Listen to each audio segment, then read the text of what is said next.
များပြည်သူတွေကိုအသိပညာနဲ့ဗဟုသုတတွေရရှိစေဖို့ရည်ရွယ်ပြီးတော့ရေးသားရိုက်ကူးထုတ်လွှင့်ချက်တွေအားလုံးဟာ public service announcement ဖြစ်ပါတယ်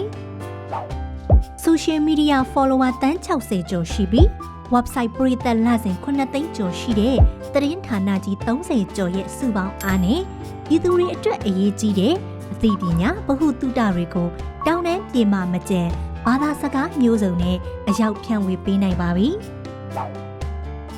ပြည်သူထံအမြန်ဆုံးပေးခြင်းတဲ့သတင်းစကားတွေကိုဆောင်းပါရုပ်သံ infographic motion graphic